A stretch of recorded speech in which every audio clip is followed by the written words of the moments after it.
शङ्करांश भूम शङ्करार्यपीठसद्गुरून् शुद्धसत्त्वभासुरान् सुवर्त्मनीतभूसुरान् सर्वभूतसौख्यदान् क्षमाकरान् यतीश्वरान् सत्कुलगमनदिनेशः सतिगुणविधवे यो नन्द्यः कस्यवते जगदेकमनिरतस्य विद्वन्मनोहराका सत्कविता बोधवलिकाका कं न स्पृशति विपत्तिः प्रवृद्धवचनानुपत्तिनं दान्तम् कस्मै स्पृहयति कमला वनलसचित्ताय दीर्घवृत्ताय जगति च कं सहसा द्विजपुरुषुरहिन्दाकरं च आलस्यम्। प्रश्नोत्तररत्नमालिका प्रकरणम् आचार्य சாஸ்திரத்தில் இருக்கக்கூடியதான பல ரகசியமான நுட்பமான விஷயங்களை அறிந்தவர்களுக்கும் வாழ்க்கையில அன்றாட அவளுடைய வாழ்க்கையில அவ கடைப்பிடிக்க வேண்டியதான தர்மங்கள் அங்கெங்க இருந்ததும் அதை எடுத்து சொல்ல முடியாம இருக்கிறவர்களுக்கு கேள்வி கேட்டதுமே அதுக்கு இந்த பதில் அப்படிங்கிறது எடுத்து நமக்கு தெளிவாக வச்சிருக்க. அதுல 26 ஸ்லோகங்கள் ஆயிடுது. 27வது ஸ்லோகம் குலகமல தினேசா. குலகமலம் நம்ம குலத்துக்கு உயர்ந்ததான ஒரு ஸ்வரூபமாக குலத்துக்கு எடுத்துக்காட்டா இருக்கிறவன் யாரு அப்படின்னு நாம் நம்மளுக்கு மட்டும் இல்ல நம்ம குலத்துக்கே எடுத்துக்காட்டா இருக்கணும்னு ஒவ்வொருத்தரும் நினைக்கிறோம். அப்படி இன்னாரும் அப்படின்னு நாங்கெல்லாம் யாரு அப்பையதேசிகர் வம்சம் அப்படின்னு இவா சந்தியாவந்தனம் பண்ணாத அது வேற என்ன சொல்லிக்கிறார் நான் அப்பையதேசிகர் வம்சம் அப்படின்னு சொல்றதுல என்ன அதனால ஒரு உயர்வு ஏற்படுறதுன்னு நினைக்கிறாலும் இல்லையா அது மாதிரி அந்த குலத்துக்கே எடுத்துக்காட்டா இருக்கிறவன் யாரு அப்படின்னா அதுக்கு ஒரு குணம் சொல்ற கதி குண விரவேதியோ நம்ரா. நிறைய குணங்கள் இருக்கு, ஔதாரியம் இருக்கு, மற்ற குணங்கள்லாம் வினையாதிகள். என்ன வேணும்னா இணையம் வேணும், நம்புறத வேணும். மனுஷன் நான் ஒரு அதிகமாக படிச்சிருக்கேன், அதிகமாக பணம் இருக்கு, அதிகமான காய்ச்சால் இருக்கு அப்படின்னு நினைச்சுன்னு யாரும் கர்வத்தோட கூடிய. ஏன்னா வாழ்க்கையில் உங்களுக்கு எது கிடைக்கிறதோ அது பகவானுடைய ஒரு அனுகிரகம் எனக்கூடியதான எண்ணத்துல இருக்கணும்.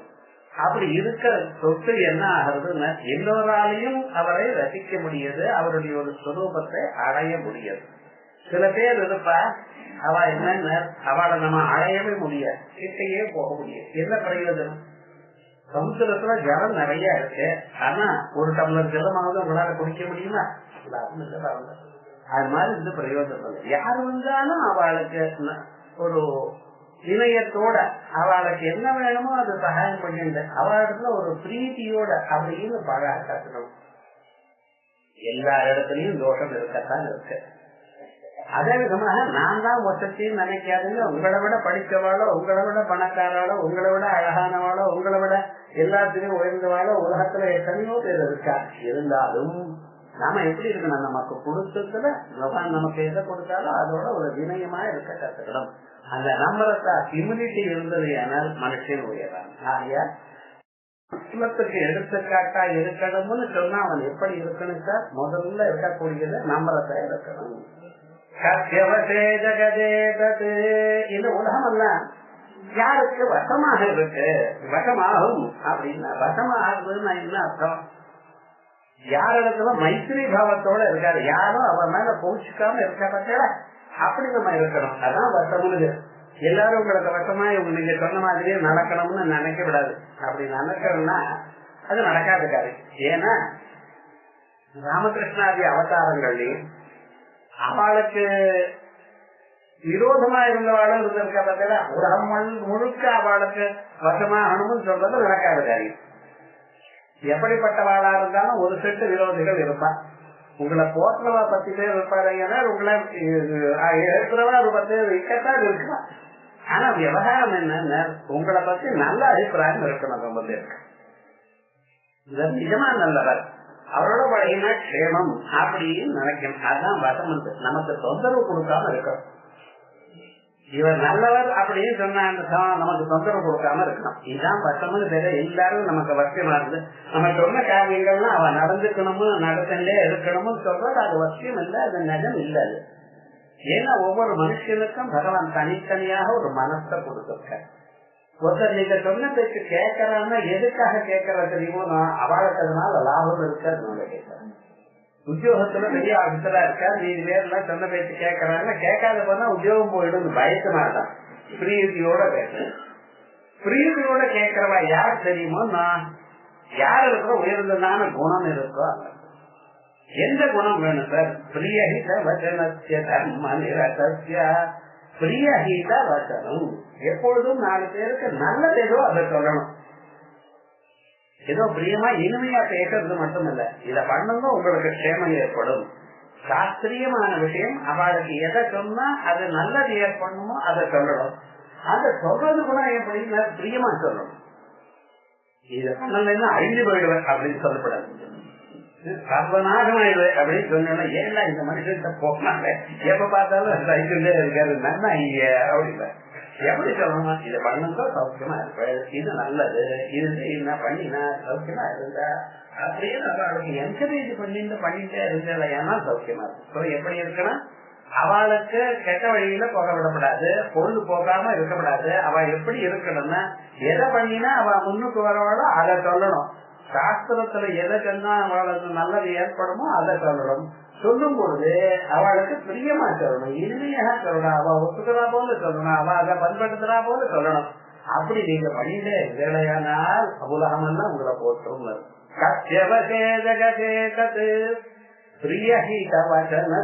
பிரியமா சொல்லணும், ஹிதமானது சொல்லணும். அதோட மட்டும் இல்ல, இன்னொருத்தருக்கு உபதேசம் பண்றது ரொம்ப பேர் பண்ணுவாங்க. நீங்க தினம் சொல்ல 1000 காய்ச்சி பண்ணுங்கோ, எழுந்து நின்று பண்ணுங்கோ, ஜரத்துல கழித்தாலும் ஜரத்துல உட்காந்து பண்ணுங்க எல்லாம் சொல்லிவிடலாம். ஒரு நாள் இவர் பண்ணி பார்த்தா தெரியும். டாக்டர் எல்லாம் சொல்ற காலம் 1 மணி நேரம் நடங்க. ஒரு டாக்டரும் நடந்து நான் பார்த்து நடங்க நடக்கிற காரியம் நடக்கலையே, நடக்கும்னு சொன்னா அது எப்படி சொன்னா அதை நீங்க அனுஷ்டானம் பண்ணி சொல்லணும். யாரும் எதுவும் நீங்க தர்மத்தை அனுஷ்டானம் பண்ணி 4 பேருக்கு சொல்லணும். அந்த வார்த்தைக்கு வேல்யூ உண்டு. வெறுமனை ஏதோ சொல்றது இல்ல, சாஸ்திரம் சொல்றதுன்னு சொல்றது இல்ல. நிஜமாகவே நீங்க அனுஷ்டானம் பண்ணி பண்ணீங்கன்னா யாரையும் வையாம, யாரிடத்துலையும் தோஷத்தை கண்டுபிடிக்காம, எல்லோருக்கும் நல்லது எடுத்து சொல்லி அவளை என்கரேஜ் பண்ணி மேலும் மேலும் நல்ல விஷயத்தை சொல்லிட்டே இருந்தேனால் நீங்க பண்ணக்கூடியதான அனுஷ்டானம் அவளை அனுஷ்டானம் பண்ண வைக்கும். நீங்க ஜபம் பண்ணிட்டு இன்னொருத்தர ஜபம் பண்ணுவோம்னு சொன்னீங்கன்னா அவ பண்ணுவான். என்ன சொல்றா சார், ஒரு நாளும் அவர் பண்ணி நான் பார்த்ததுல என்ன பிரயோஜனம் இல்லை. அதே போலயே பொய் சொல்லாதீங்கன்னு சொன்னா நீங்களும் போய் சொல்லக்கூடாது. பையன் இருக்க நீங்களும் போய் சொன்ன பையன் வைக்க தப்புன்னு சொன்னா சரியும் அவ்வளவுதான், வேற ஒண்ணும் அப்ப அனுஷ்டானம் பண்ண மாட்டான். அனுஷ்டானம் பண்றதுன்னு எப்படி இருக்கணும்னா நாம் அனுஷ்டானம் பண்ணினா தான் இருக்காங்க. சோ 4 பேர் உங்களுக்கு இனிமையா இருக்கணும். ஆனால் எப்படி இருக்கணும், நீங்க பிரியமா இருக்கணும், இதமான சொற்களை சொல்லணும். அதோட மட்டும் இல்லாமல் தர்ம நிரதஸ்ய எப்பொழுதும் தர்மத்திலேயே நீங்க இருந்து கொண்டிருக்கணும். இது பாருங்க, சாஸ்திரத்துல என்ன ரகசியமான விஷயங்கள் சொல்லியிருக்காரு. அது சாதாரண ஒரு கேள்வி சொல்ற பதில நமக்கு சொல்லியிருக்காரு. அதே போல வித்வன் மனோகராக்கா, வித்வான்களுக்கெல்லாம் மன சந்தோஷத்தை கொடுக்கறது என்ன, படிச்சவாளுக்கு சந்தோஷத்தை கொடுக்கறது என்ன, சத்கவிதா போதவனிதா சத்கவிதா. எதை சொல்றோம் அதை இனிமையாக சொல்லணும். கவித்துவம்னு என்ன அர்த்தம், சாஸ்திரம் என்ன சொல்றதோ அதுதான் கவின்னு சொல்றோம்.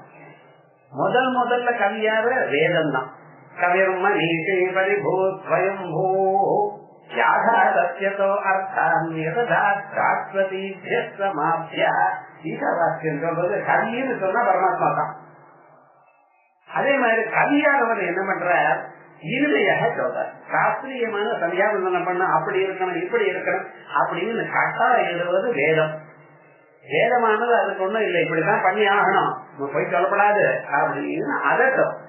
ஆனா கவி என்ன சொல்றாருன்னா காந்தா சம்மிகதையா உபதேசே ஆத்துக்காரி புருஷனுக்கு எப்படி சொல்வாரோ அவருடைய மூட பார்த்து எப்படி சொன்னா அவர் எடுத்துப்பாரோ அது மாதிரி சொல்றது காவியம். காவியங்கள் என்ன சொல்றது, வேதோக்தமான அர்த்தத்தை தான் காவியமும் சொல்றது. ஆனா சொல்லும் பொழுது ஒரு கவிதையாக ஒரு காவியமாக சொல்லி அதுல ஒரு கதையாக சொல்லி அவளுக்கு எடுத்துக்கிற மாதிரி அனுஷ்டானம் பண்ற மாதிரி சொல்றது. ஆகையால் தான் காளிதாசனுடைய காவியங்கள்லாம் ரொம்ப பிரசித்தி பெற்றிருக்கு. அதேதான் வேதத்துல இருக்கக்கூடியதான உபதேசங்கள் தான் இங்கேயும் இருக்கு, அதே மாதிரிதான் இருக்கு. ஆனா காவியத்தை வாசிச்சா மனசுக்கு சந்தோஷமா இருக்கு. வேதத்துல கட்டளை பார்த்தா இது என்ன சார் நம்மள பிராணம் வாங்குறது அப்படின்னு தோன்றது. விவகாரம் என்ன, ஒரே விஷயம் தான், அது சொல்லக்கூடியதான முறையில வித்தியாசம் இருக்கு. ஆகையால் கவிதா அது ஒண்ணு இருக்கணும். ரெண்டாவது போதவனிக்காத அறிவு இருக்கணும். அப்பதான் வித்வான்களை நம்ம சந்தோஷப்படுத்த முடியும். வித்வான சந்தோஷப்பட வித்வானுக்கு தான் வித்வானுடைய கஷ்டம் தெரியும். வித்வானேவ விஜானாதி வித்வஜன பரிசிரமம் நகி வந்தா விஜானாதி குருவியும் பிரபல வேதனாம் அப்படின்னு சாஸ்திரம் சொல்றது. வந்திய பிள்ளையே பெற்றாதவள் அவளுக்கு பிரசவ வேதனை பத்தி தெரியுமோ, தெரியாது. அதே மாதிரியே விவகாரம் என்ன, ஒரு விஷயத்தை புரிஞ்சுட்டு அதை எடுத்து சொல்றதுங்கிற கஷ்டம் வித்வானுக்கு தான் தெரியும். ஏன்னா நிறைய வாசிருப்பான், 100 தரம் வாசிருப்பான், சொல்றதுன்னு சமயத்துல மறந்து போயிடும். அதுக்கெல்லாம் பகவத் அனுகிரகம் வேணும். அது கோர்வையா சொல்றதுன்னா அது வேணும், இன்னொருத்தருக்கு புரிகிறா போல சொல்லணும்னா அதுக்கு ஒரு விவகாரம் வேணும். இவைகள்லாம் சொல்றதா இருந்தா அந்த அறிவு இருக்கு, 4 பேருக்கு எடுத்து சொல்லக்கூடியதான அறிவுன்னு இருக்கு. அதுதான் வித்வான்களுடைய மனசை சந்தோஷப்படுத்துறது.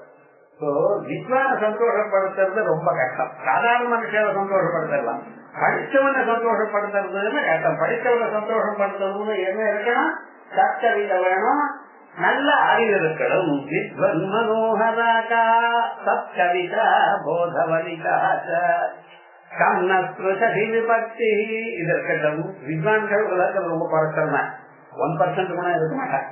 எடுங்க அவளை மீதி வேறு சாதாரண மனுஷால யாருக்கு ப்ராப்ளம் இருக்க ஈர்க்கப்படுத்தாரு சார். இது ரொம்ப முக்கியம். வாழ்க்கையில கஷ்டங்கள் பிரச்சனைகள் இருக்க பட்சல அது எல்லாருக்கும் இருக்கு. அது எங்கே இருக்கு, பணக்காரர்களுக்கும் இருக்கு, ஏழைகளுக்கும் இருக்கு, புமான்களுக்கும் இருக்கு, ஸ்திரீகளுக்கும் இருக்கு. ஒவ்வொருத்தருக்கும் அவளுக்கு தகுந்த மாதிரி இருக்கதான் பார்க்கணும். நம்ம நினைக்கிறோம் நமக்கு வந்ததான துன்பம் தான் ரொம்ப பெரிய துன்பம், மற்றவாண்டிய துன்பம் கணக்கிலேயே இல்லைன்னு ஒவ்வொருத்தரும் நினைக்கிட்டு இருக்காங்க. அப்படி இல்லை, எல்லோருக்கும் ஏதோ ஒரு துன்பம் இருக்கு. அது இருக்க தொட்டுதான் நீங்க மனுஷன்னு பேர். துன்பமே இல்லைன்னா உங்களுக்கு தெய்வம்னு பேர். ஏன்னா நீங்க பிறக்கிற காலத்திலேயே எப்படி பிறந்திருக்கேன்னு தெரியுமோ, நான் போன ஜென்மா அதை புண்ணியமும் பாப்பம் கலந்து படிச்சுட்டு இருக்கேன், மிக்சர் பண்ற போல. இது விவகாரங்கள் புண்ணியமும் இருக்கு, பாவமும் இருக்கு. நாட்டுக்கு சாப்பிடுறதுக்கு இனிமையாக இருக்கு, நாளைக்கு வயசு வரைக்கும் செலவழித்து செய்யறது. நான் என்ன பண்றது, பாக்கிறதுக்கு அழகா இருக்கு, பல்லு நடுவில் மாட்டிக்கவும் மாட்டிக்கிறது. இப்படி எல்லா விதமான துன்பங்களும் இது தோல்வியோ, அந்த துன்பங்கள்லாம் இவனை ஹிம்சப்படுத்தப்படாது. துன்பம்னாலே ஹிம்சப்படுத்தான். துன்பம் ஹிம்சப்படுத்தப்படாதுன்னு என்ன அர்த்தம்னு, அந்த துன்பமானது இவனை அவனுடைய தரம் பொருளை வைக்கப்படாது. விபத்தி வாழ்க்கையில துன்பங்கள் வரத்தான் வரும். அத உங்களை அடிச்சுட்டு போகப்படாது. எப்படி இருக்கோ அத உங்களை ஹிம்சை பண்ணிட்டு அப்படியே உங்களை ஒண்ணும் இல்லாம வெளியிட்டு போகக்கூடாது. அதுக்கு என்ன பண்றது, சில துன்பங்கள்லாம் பேருந்தோம். அவ பிராணம் வாய்க்கணும்னு ஆரம்பிக்கிறாங்க விவகாரம் முழுக்க. சூசைட் பண்ணணும்னு நினைக்கிறானே, அது என்ன அப்படியா? அவன் இடத்துல மனசுல அந்த தீவிரத்தை இல்லை, அதை தாங்கக்கூடியது அந்த திடத்தனம் இல்லை. துன்பம் இருந்த போதிலும் அந்த துன்பம் என்ன பண்ணும்னா, நம்ம தான் இதை குருவிட்ட சொல்லிவிட்டோமே, குருவிட்ட சொல்லிவிட்டோம், பகவான் நிரூபணம் பண்ணிவிட்டேன், இனிமேல் அது போகத்தானே போகும் அப்படிங்கிற நம்பிக்கை மனுஷனுக்கு வரணும். அது எப்பத்தான் வரும்? அதுக்கு சொல்ற பிரவருத்தவச்சனானுவர்த்தித்வம் தாந்தம். மனுஷன் விருத்தவச்சன அனுவர்த்தித்வம் தனியா இருந்திருந்தா இப்ப சுலபமா புரியும். பிரவுத்தவச்சன என்னவோ சந்தேகமா இருக்கு. விருத்தவச்சன அனுதாரித்வம் தாந்தம். பெரியவர்கள் போன பாதையில போகணும், அவ சொன்ன வார்த்தைய கேட்கணும். இது ஒண்ணுதான் பாரத தேசத்துக்கு ரொம்ப வசதியா இருந்தது, இன்னைக்கு போயிட்டே இருக்கு. பாரத தேசத்துக்கே ரொம்ப வசதி என்னன்னா, ஒவ்வொரு பையனையும் பொண்ணையும் அந்த பெரியவ வளர்க்கிறா பார்த்தீங்களா, எப்பொழுதுமே அவளுடைய சூப்பர்விஷன்லயே இருந்திருந்தா ஒவ்வொரு மனுஷியரும் நமக்கு 40 வயசாச்சு 50 வயசாச்சுன்னு நினைக்காதீங்க. அது வயசுலயும் உங்களை பார்த்துட்டே இருக்கா. யாரு பார்த்துட்டு இருக்கா? சின்ன வயசுல அம்மா அப்பா பார்த்த, இன்னும் கொஞ்சம் வயதான பிறகு பெண் குழந்தையா இருந்தா மாமியார் பார்த்துக்கிறேன், ஆனா இருந்தா அவளை இன்னும் அம்மா அப்பா கவனிச்சுட்டு தான் இருக்கா. கடைசி வரைக்கும் உங்களுக்கு 60 வயசு ஆச்சுன்னா 80 வயசு தாத்தா அப்பா வருவன் தெரியுமா? அவனுக்கு என்ன தெரியும் அப்படின்னு 60 வயசுலயே அப்படின்னா இவங்க எப்பதான் யோகம் முன்னுட்டு வருது. ஆனா விவகாரம் என்ன, இவர் போற வழியா பாதைய நன்னா இருக்கான்னு கவனிச்சு அவர் முன்னால சொன்ன மாதிரி அகற்றி சொல்லாம இருக்கலாம், ஆனா இப்படி இருக்கணுமே அப்படின்னு சொல்றாரு. அந்த ஒரு வார்த்தைக்கு மரியாதை உண்டு எல்லாரும். அப்ப நீ சொல்றது ஏதோ சரியா இல்ல போல இருக்கே அப்படின்னு சொன்னா அவன் என்ன நினைச்சிட்டு இருக்கான், அவனுக்கு தெரியாது. நான் சொல்றேன் முதல்ல அப்படி சொன்னாலும் அப்புறம் எடுத்துக்கிறேன். ஓஹோ ஏதோ விஷயம் இருக்கு. சம்பிரதாய குடும்பங்கள்ல எத்தனை வயசானாலும் சரி அம்மா அப்பா சொன்ன மாதிரி கேட்கணும், அதுக்கு மரியாதை கொடுக்கணும். இன்னைக்கு இருக்கத்தான் இருக்கு. அதே போல மாமியார் மாமனார் இருந்துட்டு இருக்காலும் இல்லையோ, அதுக்கு மேல குருன்னு சொல்றது. ஒரு விஷயமா இப்படி பண்றது தப்பு, இப்படித்தான் இருக்கணும். அப்ப விருத்தவச்சனத்துக்கு மரியாதை கொடுக்கறதுங்கிறது இந்த தேசத்துல எல்லோருக்கும் எப்படி நம்ம நடந்துக்கணும், எப்படி பழகணும், எப்படி போகணும், இவைகள்லாம் பெரியவர்கள் சொல்லிட்டு இருக்காங்க. ரெண்டாவது, அவ சொல்றது மட்டுமல்ல, அவ போன பாதையில நம்ம போயிட்டு இருக்கோம். அவ என்ன வழியில போனாலும் அந்த வழியில போயிட்டு இருக்கோம். இதனாலதான் நமக்கு ப்ராப்ளம் வர்றதில்லை.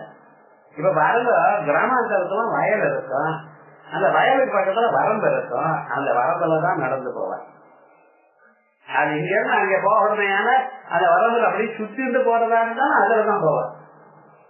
ஏன் வயல இறங்கி போகக்கூடாதா? நீங்க போலாமே, அது கிட்ட வழியா இருக்கு. ஆனா என்ன ஆகுங்க, வயல்ல இறங்கி போனேன்னா நடுவுல பாம்பு இருந்ததுன்னா உமக்கு தெரியாது. கிராமாந்தரத்துல அது எங்க என்ன இருக்குன்னு தெரியாது. நடுவுல பூமிக்கிலேயே கணவர்கள்லாம் இருக்கும், விழுந்துட்டீங்கன்னா உங்களுக்கு தான் தெரியாது. ஆனா இந்த வரம்புல போயிட்டே இருந்ததுன்னா ஒரு ப்ராப்ளமும் கிடையாது. அது முள்ளுள்ள குத்தாது. மனுஷன் நடந்த பாதையில அது பில்லு முளைக்காதான். அவ்வளவு நல்ல பசுமாடு நடந்ததுன்னா பில்லெல்லாம் முளைக்கும். மனுஷன் நடந்த பாதையில பில்ல முளைக்காது.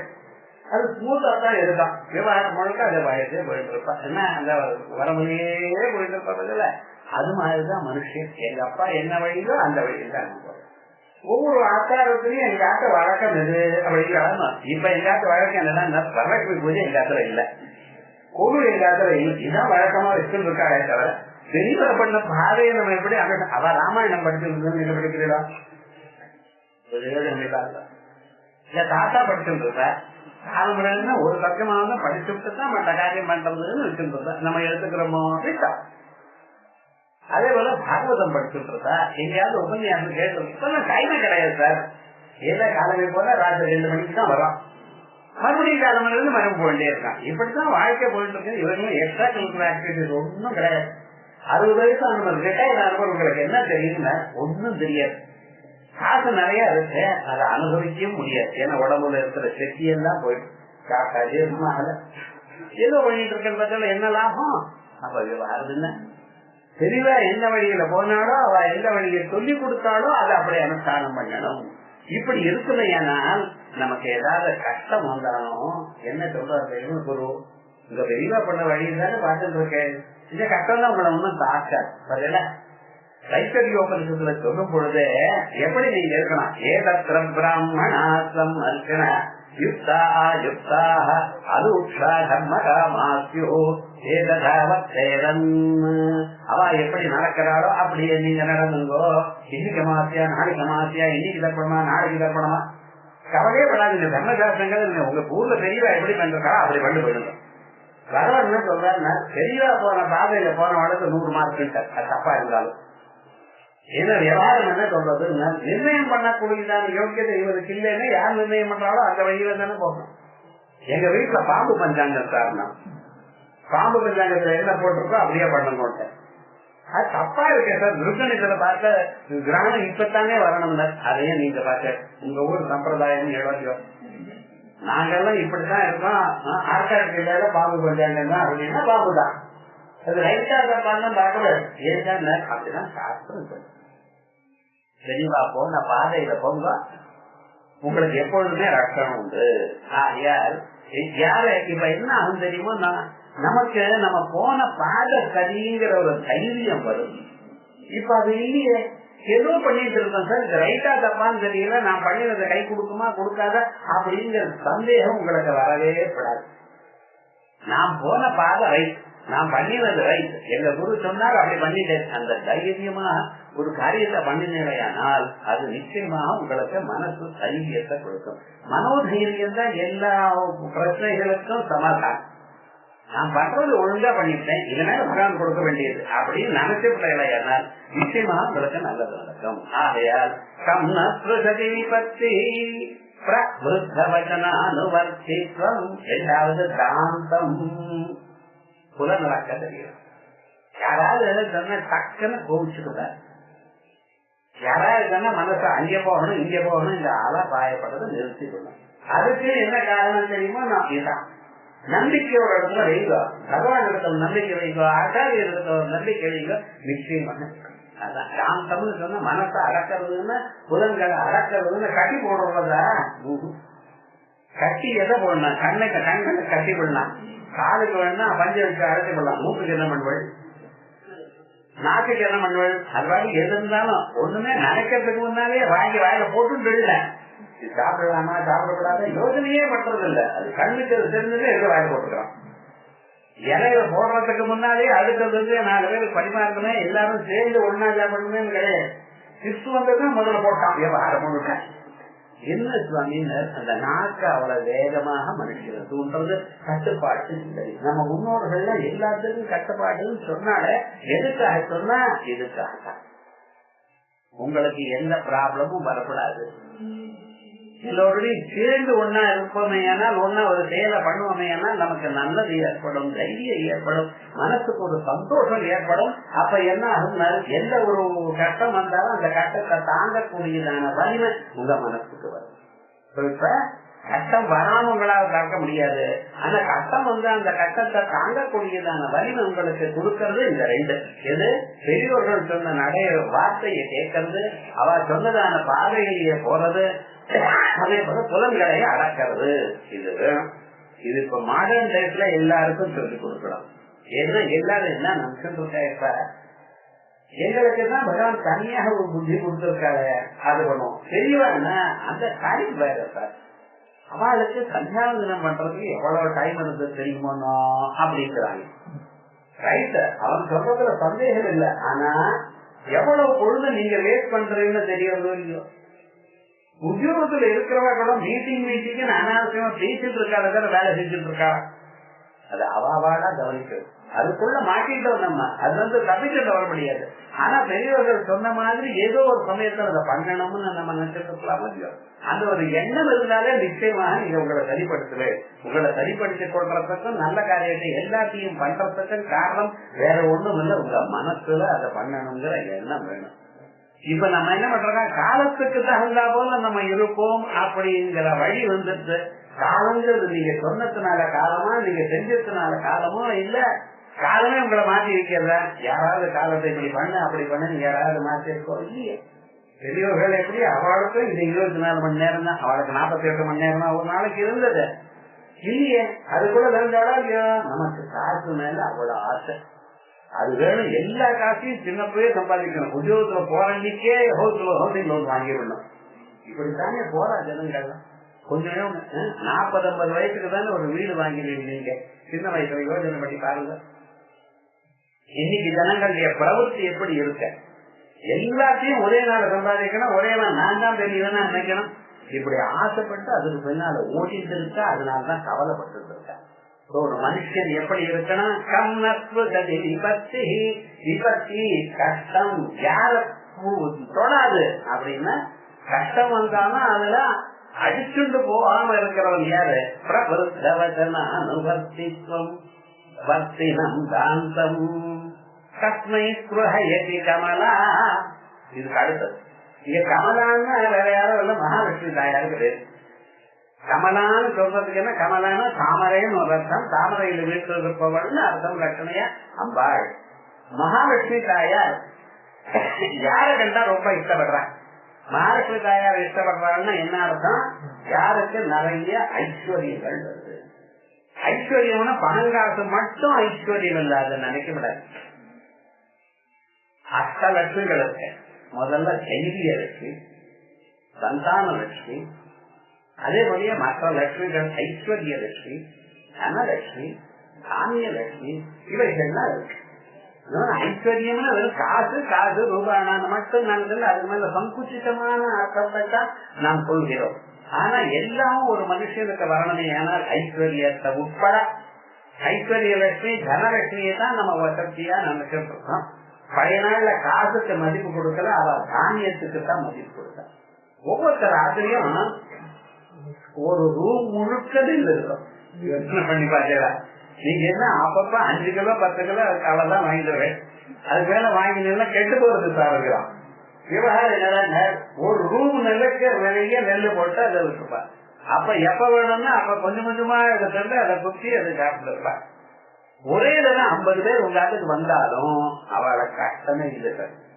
என்னன்னா முன்னாள் நெல் இருக்கா அதை குத்தி அரிசி ஆக்கி அன்னம் ஆக்கிடலாம். அதே போல இல்ல, பின்னால புளிய மரம் இருக்கு, முருங்கை மரம் இருக்கு, ஏதோ ஒரு மரம் இருக்கு, அவ்வளவுதான்.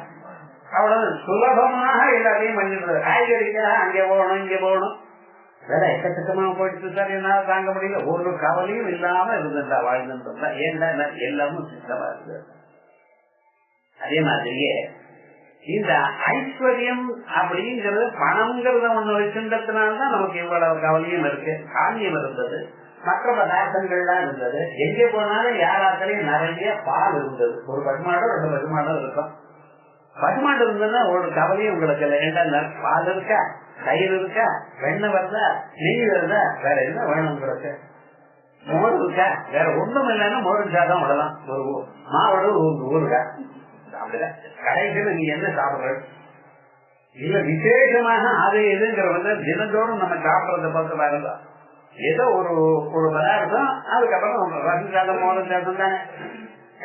அதுக்கு ஒரு 10 மாடோ 2 பசுமாடோ ஆத்துல இருந்தா என்ன? அதோட மட்டும் கிராமத்துல யாரும் பாலை விற்க மாட்டான். என்ன அவாவாத்திலையும் இருக்க நமக்கு வேணும்னா பக்கத்துல கொஞ்சம் பால் வாங்கிட்டு இருந்துருவா. அவ்வளவுதான் விவகாரம் கொடுத்த. இப்படி செல்ஃப் கண்டெய்ன்டா இருந்தது நம்ம நாடு கிராமங்கள் எல்லாம். இந்த லட்சுமிங்கிறது தனலட்சுமி தானியலட்சுமி இவர்களோடு சேர்ந்து அத்தனையும் இருந்தது. இப்படிப்பட்டதான் லட்சுமி நமக்கு வரணுமையானால் என்ன பண்ணணும், எப்படி இருக்கணும், அது எப்ப எது பண்ணினா வரும் சொல்ற. கமலாது நீங்க தூ தனியா போட்டலாம். அனலசித்தாய நிதிவிருத்தாய அனலசித்தாய. அலசம்னு என்ன சொல்லு சேர்ந்தே இருக்கா. இது சேர்ந்தேரியா இருக்கணும். ஒரு காரியமும் நடக்காது சார் வாழ்க்கையில. உங்களோடையே பிறந்திருக்கு அந்த சேர்ந்தேரி தனது எல்லோரோடையும். உங்களோட நீங்க உங்களுக்கு இல்லையான்னு கேட்கறீங்க. எல்லோருடையும் மனுஷனா இருக்கிறப்ப மனுஷனோட சேர்ந்து பிறந்தது சேர்ந்தேரித்தனம். அது எப்படி ஆலட்சியம் மனுஷியானாம் சரீரஸ்தோ மகான். சரீரம் என்னைக்கு பிறந்ததோ அன்னையோட அவனோட சேர்ந்து பிறந்தது இந்த லேசினஸ். அந்த லேசினஸ் பாருங்க, இதனால்தான் மனுஷன் சீக்கிரமா எழுந்துக்கணும். காலம் வந்து ஆரம்பிக்கிறது. எப்ப எழுந்துக்கணும்? நீங்க எத்தனை கஷ்டம் இருந்தாலும் காலமே 5 மணிக்கு எழுதுக்கணும். அதுக்கு மேல படுத்துக்கிட்டாரு என்ன சூரியோதயே கஸ்தமயே பிதாயினம் விமுஞ்சதி ஸ்ரீ ரவி சக்கரபாணினம். மகாவிஷ்ணுவா இருந்தாலும் சூரியோதய சமயத்திலையும் சூரியாஸ்தம சமயத்திலையும் யார் படுத்துன்னு இருக்கானோ அவளை விட்டு போயிடுவாள் மகாவிஷ்ணுதாய. முடிக்காது அந்த அம்மாவுக்கு. சூரியோதய சமயத்துல தூங்கப்படாது, படுக்கப்படாது. 1 மணிக்கு முன்னாலேயாவது எழுந்துக்கலாம். 5 மணிக்கு எழுந்து ஸ்நானம் பண்ணி பல்வழக்கி இது பண்ணி ஸ்நானம் பண்ணி ஒரு கல்யாணத்தை முடிச்சிருந்த உங்களை எல்லாம் 10,000 ஜபம் பண்ண சொன்னேன். எவ்வளவு முடியுதோ அவ்வளவு ஜபம் பண்ணுங்க.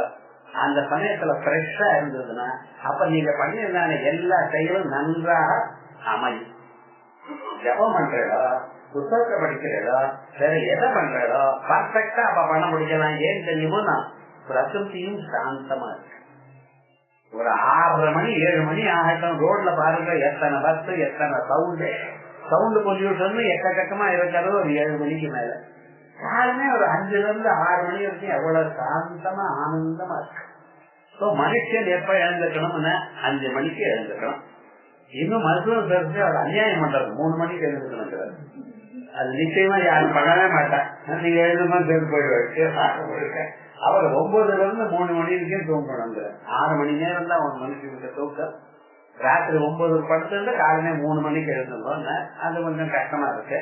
10 மணிக்கு படுத்திருந்தா 4 மணிக்கோ 5 மணிக்கோ எழுந்திருந்தா பரவாயில்ல, இது இதெல்லாம் பண்ண முடியும். ஆனா 5 மணிக்கு மேல படுத்துக்கிறதுங்கிறத டைம் வேஸ்ட். ஒரு மனுஷனுக்கு 6 மணி நேரம் தூக்கம் சவுண்ட் ஸ்லீப் வரும். அதான் வரலையே சார், உங்களுக்கு வராம இல்ல, 65-70க்கு மேலதான் வராது. அது வரைக்கும் சாதாரணமாக வரும். நீங்க என்ன பண்ணணும்னா சிரமப்படணும்.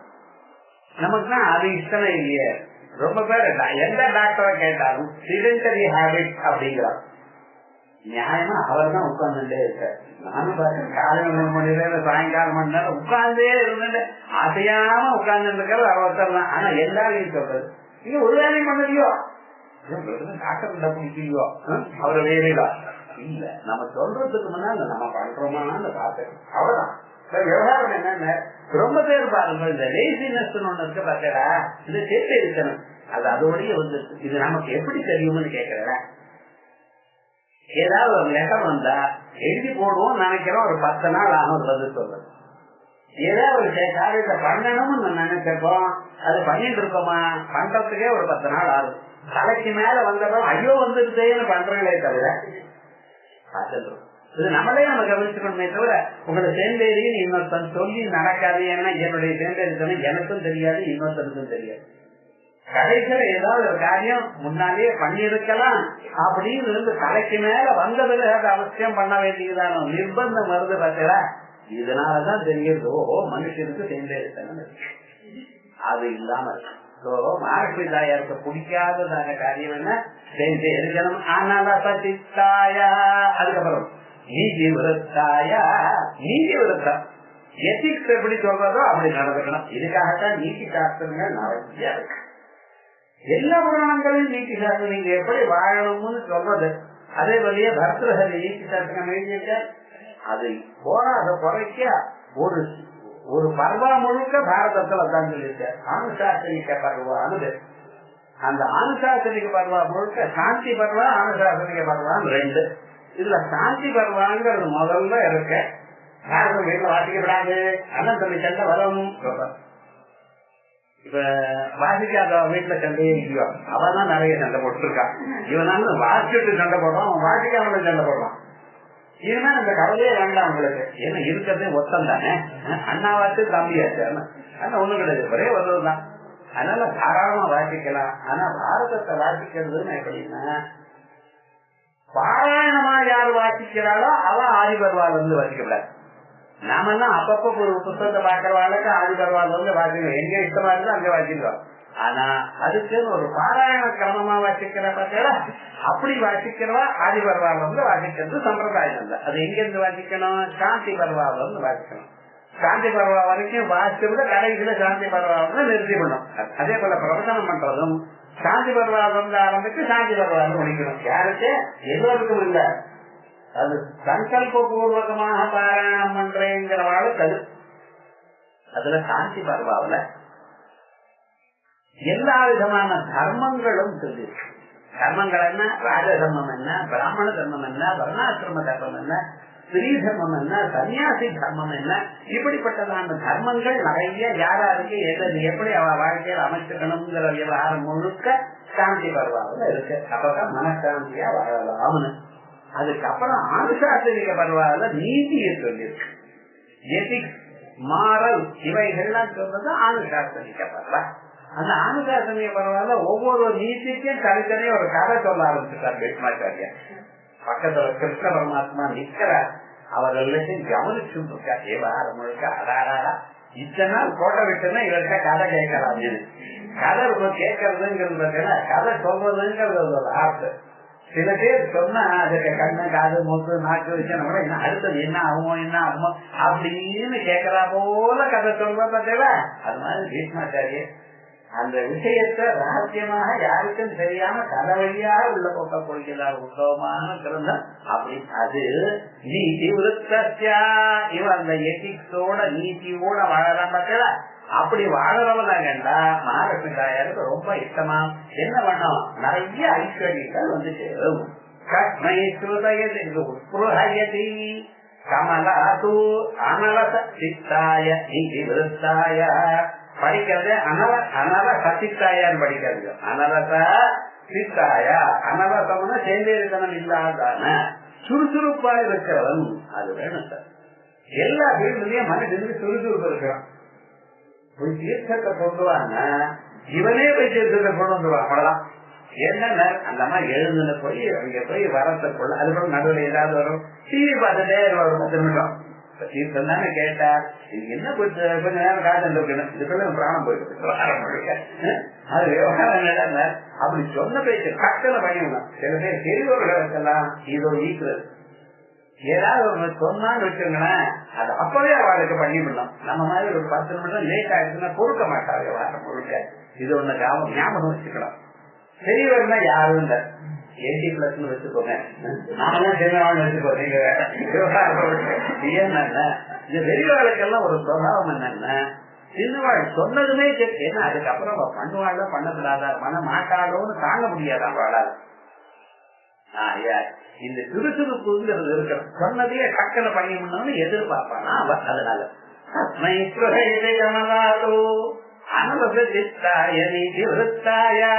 இது நல்லா இருக்கு. இன்னொன்னு இருக்குது மகாலட்சுமி தாயார் யார கட்டளை விட்டுருவான். இது ஞாபகம் நம்மகிட்ட நிறைய காசு இருக்கு, இது ஒரு 10 தலைவர்கள் நம்ம சாப்பிடலாம் சார், அவளை சமாளிச்சு வச்சிருக்கோம் அப்படின்னு நினைக்கிறா. ரொம்ப தப்பு. காசு வரதும் வேகமா வரும், போறதும் எப்ப போறதுன்னு தெரியாது. அவெல்லாம் பரம்பரையா பணக்காரான்னு சொல்லிட்டு இருக்கா. இருந்தா ஒண்ணு ஞாபகம், நீங்க இன்னைக்கு பண்ணக்கூடியது அந்த ஜபமானது இன்னைக்கு மட்டும் உங்களை மட்டும் காப்பாத்தல. சாஸ்திரம் என்ன சொல்றது, 3 தலைமுறை வரைக்கும் அது சகாயப்படுத்தலாம். நீங்க இருக்க உங்களுடைய குழந்தை, உங்களுடைய பேரும், உங்களுடைய பொண்ணு பேரு, அது வரைக்கும் நீங்க பண்ணியிருந்தான ஜபமும் நல்ல காரியமும் காப்பாற்றும். அதுக்கப்புறம் என்ன ஆச்சுன்னா, அதுக்கப்புறம் அவளுக்கு எவரைக்கு வர எவனா செய்யுது. ஆக நம்ம பண்றதுன்னு வச்சிருக்கோம். ஏதோ ஒரு பூஜை பண்ணிட்டு இருக்கேன், 4 பேருக்கு தானம் பண்ணிட்டு இருக்கேன், 4 பேருக்கு ஏதாவது நல்ல சத்பாத்திரமா பார்த்து ஏதோ சகாயம் பண்ணிட்டு இருக்கேன். இவைகள்ல நம்ம என்ன நினைச்சிருக்கோம், யார் பண்றாலோ அவளுக்கு தான் பலம், யார் பண்றாலோ அவளுக்கு பலம்ங்கிறதுல சந்தேகமே கிடையாது. பண்றவாளுக்குத்தான் பலம். ஆனா பைப்ராடக்டா சில பலம் வருது பார்த்தீங்களா, இது ஆபத்து சொல்றப்ப ஒரு அழகா சொல்றாரு. ஏதா ஆம்பளையே நினைச்சு பழத்துக்கா மாமலத்தை வச்சாலும் எனக்கு பழத்துக்காகத்தானே வச்சிருக்கேன், நான் பழம் தான் கொடுத்தேன், மாவளை கொடுக்க மாட்டேன் சொல்றதா, மாங்காய் நான் கொடுக்க மாட்டேன் பறிக்கப்படாது அப்படிங்கிறதா, மாம்பழத்துக்காகத்தானே என்ன வச்ச நான் நிழல் தரமாட்டேன்னு சொல்றதா, மாவளை பொத்து வந்து தோரணம் கட்டுறதா. என்ன சுவாமி இவ்வளவு உபயோகப்படுறதுன்னா, பழத்துக்காக வச்சாலும் இது எல்லாம் எப்படி உபயோகப்படுறதோ அதே விதமா நீங்க பண்ணக்கூடியதான நல்ல காரியங்களும் தானங்களும் மகான்களை சேவிக்கிறதும் இவை எல்லாம் உங்களுக்கு மட்டும் இல்ல 3 தலைமுறை காப்பாற்றும். அதே போல நீங்க பண்ற காரியம் புண்ணிய காரியமா இருக்கும் இல்லையா. புண்ணிய காரியமான என்ன ஆகுது சார், உங்க மனசுல இருக்கிற பாபம் எல்லாம் போயிடும். பாபம் போன பிறகு உங்க மனசு என்ன ஆகுது, சுத்தமாகுது. சுத்தமாகும் பொழுது நீங்க பண்ணிருந்த கர்மாக்கள்லாம் என்ன ஆகுது, அதிகமான பலத்தை கொடுக்கறது. எப்படி அதிகமான பலத்தை கொடுக்கறது, கற்பனம் பண்ணி பிரார்த்தம் பண்ணி இவைகள்ல என்ன சாதாரணமான மனுஷன் பண்றதை விட இவா பண்ணிருக்கிற பலம் ஜாஸ்தியாகும். அப்பாவுக்கு 1000 ரூபாய் அக்கௌண்ட்ல விடணும்னா நீங்க பண்ணா 10,000 ரூபாய் விடாது. ஏன்டா ஜபம் பண்ணி மனசு சுத்தமா இருக்கு.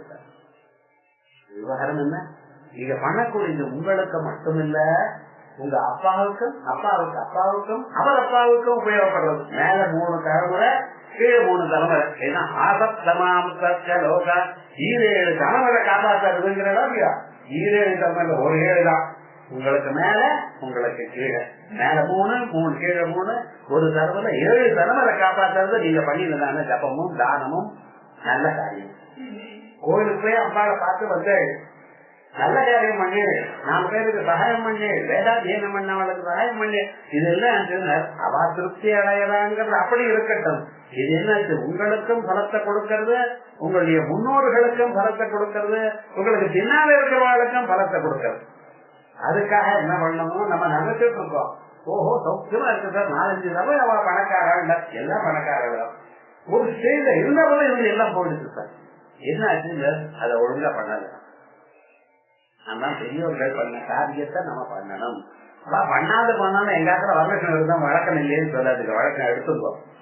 நல்ல காரியம் எது இருந்தாலும் பண்ணலாம். உங்க பரம்பரையில காபி சாப்பிடுற வழக்கம் இல்ல, தாத்தாக்கு தாத்தா சாப்பிட்டாரா, அதை மட்டும் எடுத்துட்டு இருக்க மாட்டோம். இதை மட்டும் கேட்கறது இல்ல சார். அதுல மட்டும் எங்களுக்கு வழக்கம் இல்ல, பொருள் வைக்க வழக்கம் இல்ல. இப்படி இது கட்டி கொடுறோம். ஏன்னா அதெல்லாம் வச்சிருந்த மண்ணாடுறது கேட்டா வேண்டாங்கிறோம். நல்ல காரியம் எதுவா இருந்தாலும் கூடிய மட்டும் பண்ண ஆரம்பிக்கும். பண்ணணுங்கிற எண்ணம் இருக்கட்டும். எப்ப பண்ணணும்னு எண்ணம் இருக்கணும். ஏன்னா இன்னைக்கு இல்லைன்னா ஒரு 10 வருஷம் ஆனாலும் சரி பண்ண தொடங்க வேணும் இல்லையா, அதான் முக்கியம். ஒரு மனுஷனுக்கு இந்த பணம் இருக்குன்னு நினைச்சோம்னா அது எப்ப போகும்னு நினைக்காது. ஒரு சிறுவர் சொல்ற அது நீங்க விலக பண்பு கதராசப்பது வெளாம்பழம் இருக்கிறதுல, இந்த வெளாம்பழமானது உள்ள அதுக்குள்ள நல்ல பொருள்லாம் இருக்கும். அது பழமா இருந்து சாப்பிடுறதுல ரொம்ப நல்லா இருக்கும்.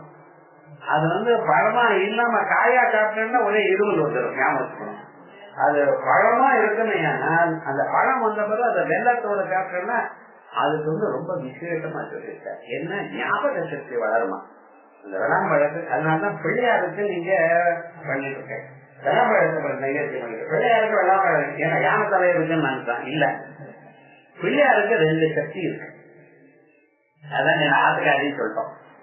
சித்தி புத்தி, காரிய சித்தி, காரிய அனுகூலமான புத்தி. அந்த 2ம் பேரு பெருசா இருந்துன்னு குறைச்சி சின்னதா கூப்பிடுறோம். வெங்கடேஸ்வரான்னு பேரு வெகுட்டுன்னு கூப்பிடுறோம், அர்த்தம் இல்லாத வார்த்தை. நாராயணன்னு பேரு நானுன்னு கூப்பிட்டான். சத்யபாமான்னு பேரு பாமான்னு கூப்பிட்டான். என்னடா சின்ன பெருசா இருந்ததுன்னா அதை குறைச்சி சின்னதா கூப்பிடுறோம் இல்லையா. அதே போலதான் காரியானுகூல புத்திங்கிறது வெறும் புத்தின்னு தான். அதே போலயே காரியானுகூல சக்தி இருக்க அந்த சித்தி, காரிய சித்தி. இந்த நீங்க எடுத்துள்ளதான எல்லா காரியத்தையும் சித்தி பண்ணக்கூடியதான சக்தி அவரிடத்துல இருக்கு. அதுக்கு தகுந்ததான அறிவை கொடுக்கக்கூடியதான சக்தி அவருக்கு இருக்கு. ஆகையால் தான் அவர்கள் சித்தி புத்தின்னு 2ஐயும் சேர்த்து அது என்ன மகாகணத்தினுடைய ஆட்டக்காரியில் வேறுக்கு. இந்த புத்தியானது வளர்றதுக்கு புத்தியில 2 இருக்கு. ஒண்ணு மேகா சக்தின்னு பேரு, ஒண்ணு பிரஜா சக்தின்னு பேரு. மேகா சக்தி ரிட்டன்டிவ் கெப்பாசிட்டி, ஐக்கியூன்னு நீங்க சொல்றேன். இன்னொன்னு சொல்றது பிரஜா சக்தி, இதுக்கு பிரசன்ஸ் ஆஃப் மைண்ட் சொல்றேன். இப்ப நம்ம எல்லாம் வார்த்தையெல்லாம் மாற்றி விட்ட பட்சம் இந்த பிரசன்ஸ் ஆஃப் மைண்ட் என்ன, சமயத்துக்கு தகுந்தா போல அது சமாதானம் அப்ப வரும். அது முன்னாடி யோசனை இதுன்னு பண்ணிட்டு வராது, டக்குன்னு அது தோணும். அது அந்த சமயத்துல தோணி கிட்ட தோணி முடிச்சுக்கலாம். இது பிரசன்ஸ் ஆஃப் மைண்ட், இது பிரஜான்னு பேர். இந்த மேகா சக்தின்னு இருக்கு பார்த்தீங்களா, 10,000 பக்கம் இருந்தாலும் எவ்வளவு வாசிச்சாலும் அந்த டக்குன்னு ரீகால் மெமரி போட்டா வந்துடும். இந்த 2 சக்தியும் மகாகணபதி நமக்கு கொடுக்கல. அது எதுல அந்த வெளாம்பழத்துல அந்த சக்தி இருக்கான். அதனால வெள்ளாம் பழமா சாப்பிடணும்னு சொல்லுது. இது என்ன பண்ணும், யானை வெளாம்பழம் சாப்பிடும். வெளாம்பழம் சாப்பிட்டா அடுத்த நாள் அதெல்லாம் கடிச்சு உடச்சு எல்லாம் சாப்பிடாது. நம்ம எல்லாம் அது மேல ஓட எடுத்து உள்ள இருக்கிற இதை எடுத்து அதுக்கு வெள்ளத்தோட கலந்து அதுக்கப்புறம் நீங்க சாப்பிடாது. அதெல்லாம் அப்படியே கிடையாது, அப்படியே உள்ள கழிவிடும். அடுத்த நாள் அப்படியே வெளியில வரும். அதை உடச்சு பார்த்தா உள்ள ஒண்ணும் இருக்காது. இது விவகாரம் முழுக்க என்னன்னா பழம் பழமாகவே உள்ளவே பழமாக வெளியில வந்ததுன்னு என்ன பார்த்தேன்னா அதுக்குள்ள இருக்கிறது ஒண்ணும் இல்லை. அதே போலதான் ஜமீன்தார் வம்சமா இருக்கும், சொத்துமா இருந்துட்டு ஒரு நாளைக்கு என்ன ஆச்சுன்னு தெரியாது, ஒண்ணுமே இல்லை, எல்லாம் ஜாத்தியா இருக்கிற ஒண்ணுமே இல்லை, வெளியே இருக்கிற ஏன் அனுஷ்டானத்துல போறது பேச்சுதான் இருந்தான். 4 பேர் மனசு நோகும்படி பேசுவா. அதை என்ன பண்ணணுமோ என்ன சகாயம் பண்ணிட்டு இருந்தா மனுஷா சகாயம் பண்றத நிறுத்திட்டா. அதனால ஆகையால் காசு எப்ப வரும் எப்ப போகும் நினைக்காதீங்கோ, எப்பவாவது போயிடலாம். காரணம் என்ன, அந்த 3 தலைமுறை வரைக்கும் நீங்க பண்றது அப்படியே இருக்கு. அதுக்கு பின்னால் அவ பண்ணினா உண்டு, இல்லைன்னா இல்ல. அதனாலதான் நம்ம ஊர்ல என்ன பண்ணிருக்கா, நீங்க முதல்ல உங்க பசங்களை ட்ரெயின் பண்ணணும் நல்ல வழியில. நம்ம ஆத்துல பூஜை பண்றது ஒரு வழக்கம்ப்பா. என்ன ஆனாலும் பூஜை பண்ணிவிட்டு தான் போகணும். பகவானுக்கு 2 புக்குமாவது போட்டுப்பா, ஒரு நமஸ்காரமாவது போட்டுப்பா, வெளியில போறப்போ ஒரு நமஸ்காரம் பண்ணிட்டு போ, கோவில்ல போய் ஒரு எட்டி பார்த்துட்டு போ. இதெல்லாம் ஏன் சார் சொல்லி கொடுக்குறேன்? அவளுக்கு மேஜர் ஆயிட்டாலும் அவளுக்கே இந்த மேஜர் ஆயிட்டா அவன் கதை அவளதுன்னு நினைக்கிற நாடு இல்ல நம்ம நாடு. நம்ம என்ன பண்ணிட்டு இருக்கோம், ஒவ்வொன்றும் நம்ம எப்படி பண்றோமோ, நம்ம முன்னோர்களை எப்படி பண்ணினோமா அப்படியே பண்ணணும்னு நினைக்கிறதுனாலதான் சேமமா இருக்கு. ஆகையா இப்படி இருக்கிறவள யாரு அம்பாள் சீக்கிரமா விட்டுருவா. குரு சுர லிங்கா கரம் பிராமணால நிந்த பண்ணப்படாது. ஏன்னா பிராமணான்னா யாருன்னு வேதாத்தியனம் பண்ணினவா, சதாச்சாரத்தோட இருக்கிறவா, அவதான் பிராமணன். சர்வதா சர்வகாலமும் ஆச்சாரத்தோடய இருந்து வேதோக்தம் தர்மத்தை பரிபாலனம் பண்ணிட்டு யார் இருக்காளோ அதை எடுத்து சொல்லிட்டு யார் இருக்காளோ அவளுக்கு திஜாள். ஆயால் திஜஸ்ரேஷ்டாளா இருக்கிறவாள வைக்கப்படாது. முடிஞ்சா சகாயம் பண்ணுங்க, இல்லன்னா இருக்கும் செய்யாதீங்கோ. குரு குரு நிந்த பண்ணினால் அவளுக்கு காசு நிற்காது. குரு நிந்த பண்ணப்படாது. குருன்னா யாருன்னா குபோரோ எந்தகாரஸ்ய ருகார சன்னிவர்த்தக அந்தகார நிரோதித்வா குரு வித்தியபிசிங்கதே அப்படின்னு நமக்கு உள்ள இருக்கக்கூடிய உள்ளிட்ட போக்கடிக்கிறவர் அவரை நிந்த பண்ணப்படாது. குரு நிந்த பண்ணக்கூடியதான சந்தர்ப்பம் வருமா? 4 பேர் இருந்தா ஒருத்தரை பத்தி இன்னொருத்தரை பத்தி சொல்லிட்டே இருப்பா உலகத்துல. அவங்க குரு இப்படி, அவர் மேலதான் அபிமானம், இவர் மேல அபிமானம், ஏதாவது சொல்லிட்டு இருப்பா. அப்படி இருக்கப்படாது. யாரு எது சொன்னாலும் குரு நின்ற காதால கேட்கப்படாது. எனக்கு எங்க குருவுக்கும் உங்க அவ்வளவுதான் சம்பந்தம், இன்னொருத்தருக்கு நடுவுல இடம் இல்ல அப்படின்னு ஒரு தைரியமா இருக்கிறோம். அர்ஜுனனுக்கும் ஏகலவியனுக்கும் சண்டை வந்தது பார்த்தீங்களா? அவன் 2 பேரும் ஒருத்தர் பார்த்துக்கவே இல்ல. என்னைக்கோ ஒரு நாள் குரு சொல்லியிருக்காரு, துரோணாச்சாரியார் எனக்கு தெரிஞ்சதெல்லாம் உனக்கு சொல்லியிருக்கேன்பா, நீ நல்லா படிச்சிருக்கே உனக்கு சொல்லிக் கொடுத்தேன். இது என்ன தப்பான விஷயமா? எல்லாத்தையும் கரெக்டா தான் சொல்லிக் கொடுத்தாரு. ஆனா என்ன ஆச்சுன்னா, யாரோ சொல்றாரு, காட்டுல ஒரு வேலை இருக்கான், அவன் எல்லா காரியத்தையும் பண்ணிட்டு இருக்கான், உனக்கு உன்னை விட வசதியா பண்றான் போ அப்படின்னு யாரோ சொன்னார். இத பார்த்துட்டு வரணும்னு வேலை கட்டுன்னு எல்லாத்தையும் விட்டு விட்டு போனா அர்ஜுனன் போய் பார்த்தா நகமாவே அவன் பிராக்டிஸ் பண்ணிட்டு இருக்கான். அவனுக்கு என்னடா வேற வேலை இல்ல, காலம்பரை இருந்து இல்ல இருக்குது அவன் பிராக்டிஸ் பண்ண வேண்டியதான். அர்ஜுனன் அப்படி இல்லையே, இவாளோட பேசுறது அவளோட பேச அங்க போறது தபஸ் பண்றது இத்தனையும் வச்சுட்டு இருக்கான். அவன் அதெல்லாம் ஒண்ணு வச்சுக்கல, ஒரே வில்லாளாக இருக்கிறான். துரோணாச்சாரியர் பொம்மை போட்டு வச்சிருக்க, தபஸ் பண்ணிட்டு பிராக்டிஸ் பண்ணிட்டே இருக்கார். அந்த குரு பக்தி என்னாச்சுன்னு குரு இவர்கிட்ட சொல்லாது எத்தனை அர்ஜுனனுக்கு சொன்னாரோ அத்தனையும் அவன் இதை விட வேகமா பண்றான்.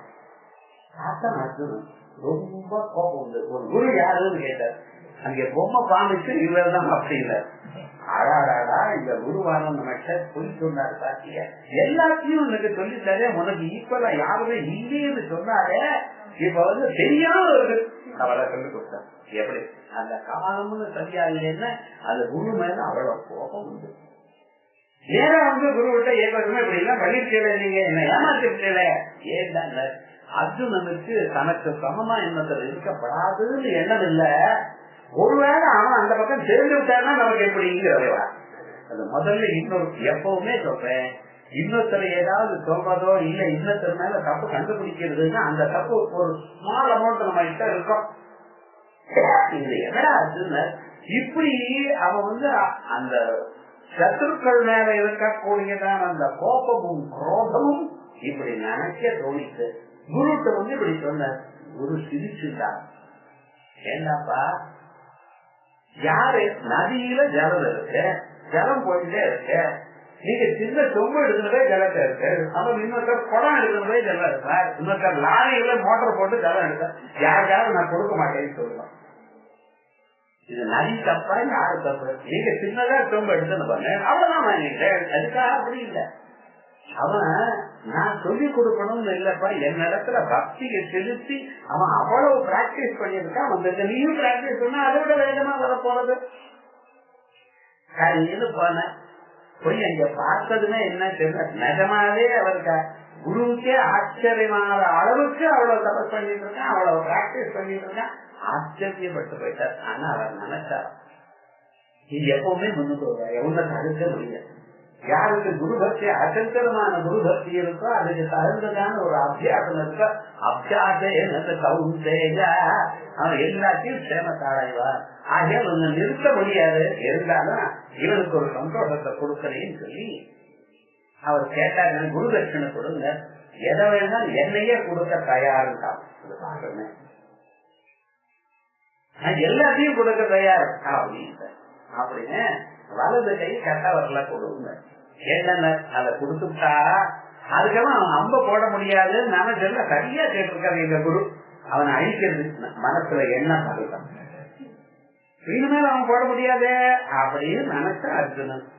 இவருக்கு தெரியும் துரோணாச்சாரியருக்கு என்ன எல்லாத்தையும் சத்குருவா இருக்கிறவர் என்ன பண்ணல கொடுத்தாரு, வாங்கிட்ட அவரை ஆசீர்வாதம் பண்ணிட்டு போனார். சௌக்கியமா இருங்க. அர்ஜுனன் என்ன நினைச்சா இதுமேல அவனால ஒண்ணும் போட முடியாதுன்னு. அவன் என்ன பண்ணினா அடுத்த நாள் கை கட்ட வரல, காலால அம்ப போடுறதுக்கு பிராக்டிஸ் பண்ணாங்க. அவர் ஒரு மாசம் ஆனவரை என்னாச்சுன்னு முன்னாடி என்ன வேகமா இருந்ததோ அதே வேகமா அம்ப போட்டு இருக்கான். அதெல்லாம் இவரால் என்ன பண்ண முடியுமோ அதெல்லாம் அவனும் திருப்பி பண்ண ஆரம்பிச்சுட்டான். மறுபடியும் குருட்ட சொல்ல, இப்ப கால் கட்டவர்ல கேட்கலாமா அப்படின்னா இவர் அதை கேட்டுன்னா வேற ஏதாவது பண்ணுவேன்னு சிவப்ப தெரிஞ்சுக்கும். விவகாரம் என்ன, குருவுடைய அனுகிரகம் இருந்தா எந்த காரியமாவது யாராவது சாதிக்கிறார், அது ஒரு விவகாரமும் கிடையாது அப்படின்னு சொல்லி அதுக்கப்புறம் சொல்றாரு, குரு மிஞ்சப்படினா அதனால ஒரு காரியமும் ஆகாது. இதுக்கு திருஷ்டாந்த கர்ணன். கடைசியில அவர்கிட்ட பொய் சொல்லி அவர்கிட்ட எல்லாத்தையும் தெரிஞ்சிருந்த படத்துல வந்தார். கடைசியில என்னடா ஆச்சுன்னா எந்த சமயத்துல உபயோகம் பண்ணுமோ அது உபயோகப்பட முடியாம பிராணம். ஆகையால் ஒரு மனுஷனுக்கு ஐஸ்வர்யம் வராம நின்று போயிட இருக்கிறது நின்று போயிடுனே. ஆனால் அதுக்கு என்ன காரணத்தோட குரு, அதுக்கப்புறம் சுரனிந்தாகரம், தேவதைகள் நிந்திக்கப்படாது. இந்த தேவதைகள் நம்ம சொல்றோம் பார்த்தா அவ யாரு சார்? உங்களுக்கு அனுகிரகம் பண்றதுக்காக இருக்கிறவா. நீங்க தேவதைகளை அனுகிரகம் பண்ணினா தேவதைகள் உங்களை அனுகிரகம் பண்ற. நீங்க என்ன பண்ணா அவருக்கு பூஜை பண்ணணும், ஹோமங்கள் பண்ணணும், அவருக்கு ஆகுதிகள் பண்ணணும். பரஸ்பரம் பாவயந்தா துஷ்யந்திக ரமந்திகா பகவத்கீதையில தேவான் பாவயதா தேன தே தேவா பாவயந்திவா அப்படின்னு தேவதைகளுக்கு பூஜை நமஸ்காரங்கள் இச்சா தபசு இவைகளை நீங்க பண்ண பண்ண அவ என்ன பண்றான்னா அவ அவர்களுக்கு அனுகிரகம் பண்றாங்க. ஏன்னா இது ஒரு செயலோல்யோ, எந்த காரியம் கர்மா பண்ணினாலும் அந்த கர்மாவுக்கு பிரதிபலன் கொடுக்கணும், இதுக்காக தயார் பண்ணப்பட்டவா. இப்ப விவகாரம் என்னங்க, நீங்க அவளுக்கு எதை பண்ணினாலும் எந்த கடவுளுங்கிறது விவகாரம் இல்லை. எல்லா கடவுளும் ஒண்ணுதான். கடவுளையில இருந்து ஆரம்பிச்சு அனுமார் வரைக்கும் எல்லாம் ஒண்ணுதான். இன்ஃபேக்ட் இந்த 2 பேருக்கு தான் ரொம்ப ஃபாலோவிங். உலகத்திலேயே நிறைய பக்தர்கள் யாருக்கு பார்த்தா கணபதி தான்.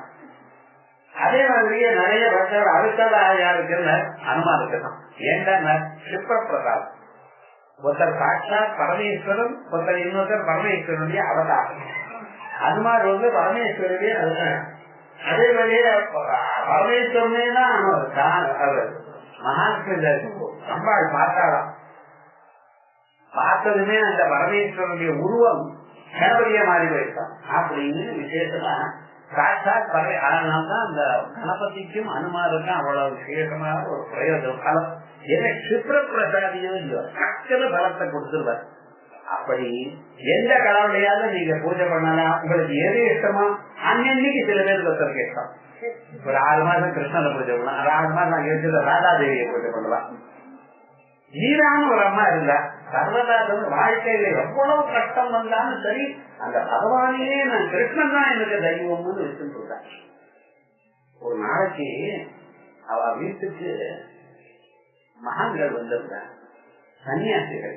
அவ கிருஷ்ணனை பூஜை பண்ணிட்டு இருந்தா. அவ ஒரு 10 நாள் இருந்த கிளம்புறதுக்கு முன்னாள் நாள் என்ன பண்ணினாங்கம்மா, அந்த கிருஷ்ண விக்கிரகத்தை கொண்டு வந்து தன்னோடு எடுத்து வச்சிருக்காங்க. ஆனா காலம் வந்து தேடும் தேடுறான். யாருக்காவது நம்ம ஆத்துல இருக்கிற பொண்ணை நம்ம எந்த ஆத்துல இருக்கோமோ அந்த பொண்ணு மேல சந்தேகம் வருமா? இத்தனை நாள் அந்த பொண்ணு வந்து ரொம்ப சகாயம் பண்ணி இருக்கா. கடைகளை காணவன் என்ன பண்ணுவான்? சரினா கடையில இந்த பொண்ணு எடுத்து வச்சிருக்கு. அது எனக்கு தெரிஞ்சது கொடுக்க மாட்டேங்குது. 8 வயசு பொண்ணு அழகுது. அப்ப என்ன பண்ணுங்க, அந்த சன்னியாசிகளை சொல்றாங்க, எங்களுக்கு யாரு மேலையும் ஒரு பிரீத்தி இருக்கப்படாது, அட்டாச்மெண்ட் இருக்கப்படாது. அந்த பொண்ணு வேணும்னு கேட்கல, வச்சுக்கோமான்னு கொடுத்துட்டு போனாலும் அந்த சன்னியாசி அப்படி ஆரம்பிச்சது. அந்த இரிசாதி சர்வகாலம் அவரையே குடிச்சுட்டு வாழ்க்கையில எத்தனை கட்டங்கள் வந்து அந்த ஊரு ராஜா இவரை கல்யாணம் பண்ணிக்கணும்னு வந்த. இந்த மாதிரி கல்யாணத்துக்கு இஷ்டமே இல்ல, கல்யாணம் பண்ணிக்க மாட்டேன்னு சொன்னான். ஊர் ராஜா கல்யாணம் பண்ணிக்கிறேன்னு சொன்ன மாட்டேன்னு சொன்னா இருக்க முடியுமா? அம்மா அப்பா பயந்து கல்யாணம் பண்ணி கொடுத்துருக்கா. கல்யாணம் பண்ணின நாள்ல இருந்து அந்த அம்மாவுக்கு கிருஷ்ணன் தான் இஷ்டமே தவிர ஆத்துக்கார இஷ்டம் இல்லை. அது ஒரு தீவிரமான ஒரு கருத்து. சர்வகாலம் அவரை பற்றிய பாடியிலே இருந்து கடைசியில அந்த ஆத்துக்காரத்தை தம்பி விட்ட அவர் வச்சிருந்த இந்த அம்மா மேல இல்லாதான அபவாதங்கள்லாம் சொல்லி இந்த அம்மா வாழ்க்கையில பெரிய ரகசத்தை உண்டுபடி கடைசியில ஒரு நாள் நிஜமாகவே இப்படி இருக்குன்னு சொல்லி காட்டி கொடுத்தார். அப்படி இல்லை இந்த அம்மா. ஏன்னா இந்த அம்மா கோவிலுக்கு போறா. கோவிலுக்கு போகும்போது இவாளுடைய சத்ரு ராஜா இங்க வந்திருக்கு. ஓஹோ பாத்தியா இப்படி இருக்காளேன்னு சொல்லி இந்த அம்மா ஹிம்சை பண்ணும் பொழுது என்ன பண்ணிட்டானா, இத பாருங்கன்னு சொல்லி உள்ள போறா. கிருஷ்ணனோட லயமாயிட்டா ஒண்ணுமே கிடையாது. எப்படி அந்த வீராதேவியுடைய சரித்திர அந்த அம்மாவுடைய பஜனை பாக்கலன்னா அந்த கதை கேட்கணும்னா எத்தனை விவகாரம். கிருஷ்ணா எனக்கு உன்னை தவிர உலகத்துல யாரும் இல்ல, அம்மா இல்ல, அப்பா இல்ல, ஆத்துக்காரம் இல்ல, குழந்தைகள் இல்ல, வேற யாரும் இல்ல, நீ ஒத்தன்னா சரணம்னு பாடியிருக்க. அத்தனை வெறும் பஜனன் நம்ம நினைச்சிட்டு இருக்கோமே தவிர அந்த மனசுருகி பாடியிருந்தான ஒரு சக்தி இருக்குதா, அது நிஜமாகவே அப்படி கலத்தை கொடுத்திருக்கு. அந்த அம்மாவுக்கு சகஜமாக முக்தின்னு அங்கதான் இங்க மக்கள் முக்திங்கிற அப்படியே கிருஷ்ணன் சொல்ல போயிருக்காங்க. அவரை பார்த்து அடுத்த நாள் காலம் தருமன இந்த அம்மா எந்த புடவை கட்டிட்டு இருக்காலும் அந்த புடவை கிருஷ்ணனோட போல இருக்கான். அப்பதான் கண்டுபிடிச்சா ஆடாடா எங்க தேடினா அது இல்ல, எங்க தேடி இருக்க எப்படி இருக்குன்னு கிருஷ்ணன் காட்டி கொடுத்தாராம். எந்த புடவை எந்த கட்டினா அதே புடவை கிழிஞ்ச பாகம் அப்படியே கட்டிட்டு இருக்காருன்னா கிருஷ்ணன் எப்படி சார் வந்தது? வேணும்னு பண்ணினால இந்திய அதோட பகவானோட ஐக்கியமான அப்படி அந்த கிருஷ்ணனானும் கை மேல பரத்தை கொடுத்துதான் ஒரு சுரூபம். தெய்வம்னு சொன்னேன்னா நம்புறவனுக்கு உண்டு, இல்லைன்னா இல்ல. அந்த நம்பிக்கையானது எப்படின்னு அத்வைதத்துல சொல்லக்கூடியதான உபனிஷத் தத்துவம் இருக்கே, அது பக்தியா மாறும். ஆயிரம் பகன் பகவான் சதுர்விதா பஜந்தேமான் ஜனாசுரர்ஜுனோர்ஜுன ஆர்த்தோ ஜிக்யாசுராட்சி ஞானிக்க வரதா. அந்த ஞானியும் உயர்ந்ததான ஒரு பக்தனாகத்தான் சொல்லியிருக்க. அப்படி இந்த சுரூபம் பகவான் இடத்துல பக்தி வச்சு யார் பண்றாளோ அவளுக்கு, பகவான் யார் வெளியேறாளோ அவளுக்கு ஒரு நாள் இருக்கிற காலத்தெல்லாம் தெரியாம போயிடும்.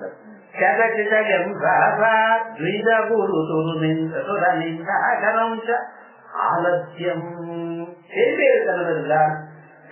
நிச்சயமா உங்களால அம்பாளா அடைய முடியாது. அம்பாளுடைய அனுகிரகம் அடையணுமே ஏன்னா எப்பொழுதும் ஏதாவது பண்ணிட்டே இருக்கணும். வெறுமன இருக்காருப்ப ராமநாம ஜபம் பண்ணலாமும் கோடி ராம எழுதணும்னு நான் ஆரம்பிக்கிறேன். 2 நாம எழுதினா போரும்னே நாளைக்கு எழுதலாம். அதிக நாள்ல கிராமத்துல பாட்டியம்மால சாமக்கோட்டை எழுதுறேன்னு ஆரம்பிப்பான். முடியுமா? ஹனுமான் ராமராமா எழுதிட்டு இருப்பேன். இப்போ வெறுமன ஒரு 10 தினம் 6 எழுதுவேன். அப்புறம் எழுதுவேன். இப்படி எழுதுவேன். எதுக்கு ராமராமன் ராமான்னு சொல்லணுங்கிறத எழுதிருந்தது. எப்படி எழுதாலும் கஷ்டப்படுத்தான். அது சொல்லிட்டே இப்படி எழுதுன்னு ஏன் சொல்ல வந்தேன்னா மனுஷங்களுக்கு என்னென்னமா போகுது. ஆனா ஞானம் வச்சிருந்தோம். இப்படி ஒரு மனுஷன் முன்னுக்கு வரணும் ஏனால், அட்டைஸ்வரியங்கள் உங்களுக்கு அனுகிரகம் வரணுமே ஏனால் பண்ண வேண்டியது என்னன்னா பிராமணால வையாதீங்க, சத்துக்களாக இருக்கிறால வையப்படாது, குருவை வையப்படாது, தேவதைகளை வையப்படாது. மனுஷன் ஏதாவது ஒரு காரியத்தை பண்ணிக்கொண்டே இருக்கிறான். அது இப்ப பலத்தை கொடுக்கறதா இல்லையான்னு இருக்கப்படாது. இதெல்லாம் பண்ணிட்டு இருக்கிறது எந்த ஜன்மாவில பலத்தை கொடுக்கணும் கொடுக்கட்டுமே. நீங்க இன்னைக்கு அனுபவிக்கிறது இன்னைக்கு பண்ணின புண்ணியம் இல்ல, ஏதோ ஜன்மாவில பண்ணின புண்ணியம் தான் எங்களுக்கு ஆச்சாரியனை காமிச்சு கொடுத்து. ஆகையா நல்ல காரியம் பண்ணிட்டே இருக்கணும். கஸ்மைத்ருஹயதி கமலாது அனர்த்த சித்தாய நிவృత్తాయ ஜகதித கம்சஹத்விஜபுதுருமிந்தசுரலிங்காகரம் சாலஸ்யம் புத்திர விஜயோ வாசஹ சஜ்ஜன நிகடே அதவா காஸ்யாயாம் கப்பரிஹார்யோ தேசஹ பிதுமஹிதோ லப்த பூபத்தா அப்படின்னு அடுத்த ஸ்லோகம். இந்த அடுத்த வாரம்